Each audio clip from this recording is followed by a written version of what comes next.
Have you ever wondered if losing weight was purely aesthetic or if it was something deeper? I thought that when I lost weight, everything would change. And it is true. Everything did change. And it also was a lie. My name is Tamika, and I am a serial loser.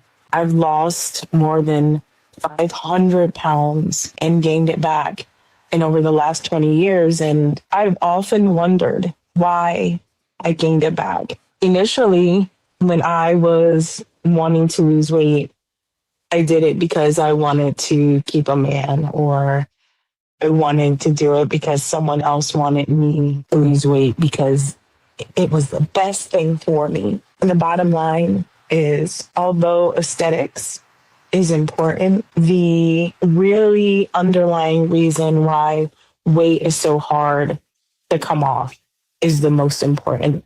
You see, it's normally deeper than the weight. In 2019, I was the heaviest that I had ever been, and I've lost so much of my life. I didn't go on mission trips. I didn't go on vacations. I barely left the house except to go to work.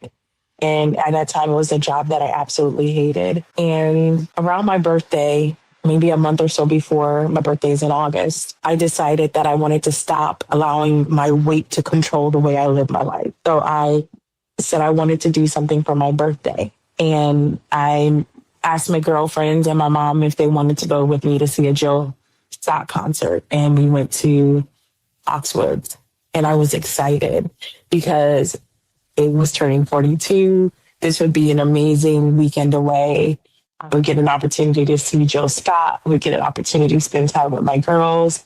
We would go to dinner. It was an amazing plan. And then I realized that although I was struggling walking 100 feet or more, I realized that I was going to be in a casino and I was going to have to walk further than I had considered because I had no idea how far the venue was away from where we walked into our hotel. Not the hotel, the venue. And when you walked into Foxwoods, I had to reach out and get a wheelchair. And I was 42. My mom was about 61. And I had to be pushed through the casino in a wheelchair, 42 years old. My mom willingly did it. My attitude was horrible because all I could think was, I looked as a huge woman being pushed in a wheelchair. All I could think was all eyes were on me. How fat I was. Oh, did you allow this to happen to yourself? I was not thinking once that my mom was struggling to push over 400 pounds. It was a great concert. I loved every minute of it. But getting there was horrible. Attitude sucked. I couldn't walk up the stairs on the bus, so they had to open up the gates of the back of this bus and use a pulley system to put me in a wheelchair and bring me to the back of the bus. And the walk wasn't very far, but for a woman who was almost 500 pounds, the walk could have been 2 or 3 miles. That was the breaking point for me. My mom had to push me. I was 42 years old. I was out of control. I was in a job that I hated. I wanted someone to love me. I wanted to be married, and it just wasn't happening. I had moved back with my parents because I could no longer be in an apartment that was my own anymore because I had lost a really good paying job a few years before that. So I was miserable, and I made everyone else around me miserable. I would go to work. I would wake up at about a quarter to 9, almost 9 a.m. when I was supposed to be at work at 9:30. I hated my job. I hated my life. I hated myself. And I was just slowly dying. I would eat food. I would go to the McDonald's or Burger King, and I would eat 3 to 4 meals, breakfast meals every morning. And every week that I got paid, I would eat Chinese food. A thing of General Tso's chicken or General Tso's sesame, toasted sesame, just to be healthy. I would eat rib tips and pork fried rice. I will also eat crab rangoon. I was just stuffing myself so that I would not feel the pain that I was experiencing. My body was always aching, crying out for me to stop it. And one day, you know what did it for me? It wasn't that I was slowing down or anything like that. I was still able to get around, so to speak. I thought I was fine. But January of 2020, Kobe Bryant died. It was January 26th of 2020. Kobe Bryant died. Kobe Bryant was 2 years younger than me. We shared the same birthday. He died in a plane crash, and I realized that I could die too one day. And then there started to be little murmurings of the COVID virus. We didn't know quite what it was, but I was afraid to die. And I had to stop doing what I was doing. And I was afraid to eat out. I stopped eating at the local Chinese restaurant every day, where every week, I probably spent at least $200 to $300 a week eating out. I went to drinking water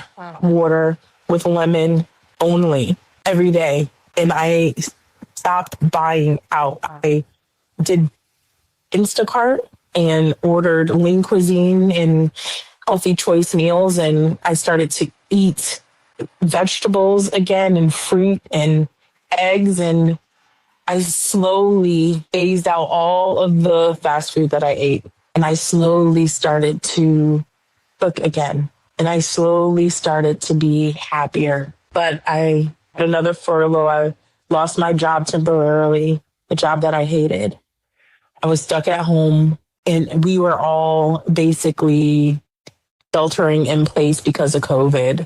And nothing else to do but eat well and go to sleep, because I was bored out of my mind.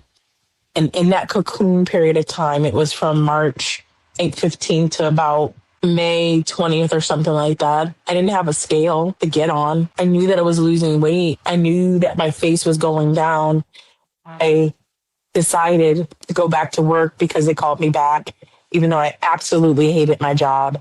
And I reached out to my doctor, and I said to her, I need to come in and get checked out, because I believe that I lost a lot of weight, but I wasn't aware of how much it was. And then there was this part of me that thought that I was nearly insane, because although I had to buy new underwear and new clothes, and I saw clothes falling off of me, I just didn't know how much I'd lost. And I was afraid that if I got on that scale and I still saw the same number, that it would just devastate me. I got on the scale with a dress that my friend had given me. I call it the Sisterhood of the Traveling Dress. He had lost weight from weight loss surgery, and I was able to fit a dress that she wore when she was 290 pounds, and I don't know how much I weighed, but I was able to fit that dress. And I got on that dress and I put the dress on, went to my doctor's office, stood on the scale, looked at the number, and then leaned up against the wall, because for the first time in a long time, I was under 400 pounds. I was actually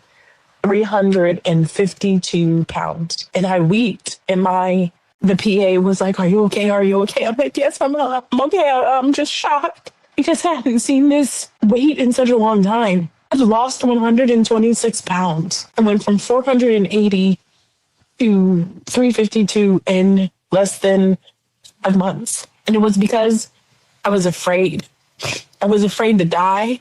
Kobe Bryant's death really shook the slack out of me. And I made a decision, even though it was because of fear. Fear made me stop the process and take a look at myself. I started praying. I started to have women's phone calls, prayer calls, where we would pray every Tuesday and Wednesday. I was eating well. I was moving around more. I was happier. And during this time that it was hell for everybody on the planet, this was the time that the Lord allowed me to cocoon myself and for me to lose weight during 2020. The horrible thing is that even though I lost all this weight and had great community, prayer calls, all the things that made it possible for me to lose this weight, slowly but surely, I gained it all back. All but 18 pounds, I gained it all back. And now here I am again, working the process of losing weight. And this time it's harder. I started in October 2025 because, again, I was out of control. I was depressed. I I know you said I had enough in menopause, not menopause, perimenopause. And I started asking God the questions. Why do I keep going around the same mountain over and over and over again? And why can't I keep this weight off? Is it because I don't want to? Or is it because I am believing something that I haven't gotten rid of yet? I haven't changed my belief system. If you believe that you can do it, you can do it. If you believe that you can't do it, then you won't be able to do it. My belief systems are changing. They've had to change. And I'm through this process again. So I am going to share part two about what I'm doing currently to help me lose the weight. I haven't arrived yet. I'm still on this journey, and I hope you stick along with me because not only am I a woman who lost 126 pounds, I will do it again, and it will be greater and better than before. And by faith, I will be able to